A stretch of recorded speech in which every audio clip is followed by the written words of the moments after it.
সবুজে ছেয়ে যাচ্ছে আরবের মরুভূমি। শুধু তাই না, কিছুদিন আগেও তুষারপাত হলো সৌদি আরবের রাজধানীতে। 1400 বছর আগে এমন ভবিষ্যৎবাণী করেছিলেন মহানবী সাল্লাল্লাহু আলাইহি ওয়াসাল্লাম। তবে কি কাছাকাছি চলে এসেছে পৃথিবীর শেষ সময়? সাম্প্রতিক বছরগুলোতে আরবের শুষ্ক মরুভূমির বিস্তীর্ণ অংশ সবুজ হতে শুরু করেছে। বিভিন্ন নতুন প্রযুক্তির পেছনে কোটি ডলার খরচ করছে এই অঞ্চলের সরকার প্রধানরা। বিভিন্ন সরকারি বেসরকারি উদ্যোগে শুরু হয়েছে এই সবুজ বিপ্লব। শুধু তাই না, দুবাইয়ে শুরু হয়েছে কৃত্রিম মেঘ দিয়ে বৃষ্টিপাতও।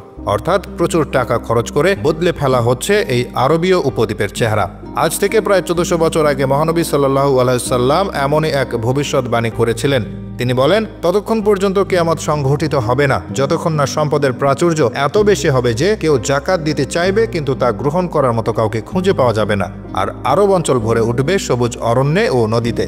হাদিসটিতে উল্লেখযোগ্য বিষয় হচ্ছে, মহানবী সাল্লাল্লাহু আলাইহি ওয়াসাল্লাম শুরুতে সম্পদের প্রাচুর্যের কথা বলেছেন।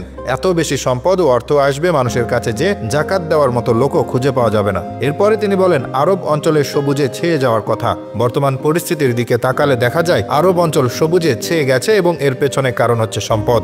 মহানবী সাল্লাল্লাহু আলাইহি ওয়াসাল্লামের আরও একটি বিখ্যাত হাদিস রয়েছে। তিনি বলেন, কিয়ামতের আগে তোমরা দেখবে খালি পায়ে বেদুইনরা একে অন্যের সাথে উঁচু দালান নির্মাণে প্রতিযোগিতা করবে।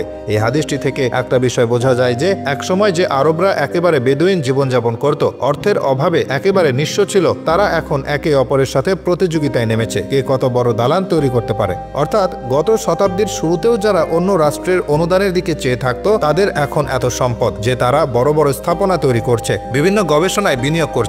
এমনকি সম্পদের জেরে তারা তাদের জলবায়ু প্যাটার্নও পরিবর্তন করে ফেলেছেন।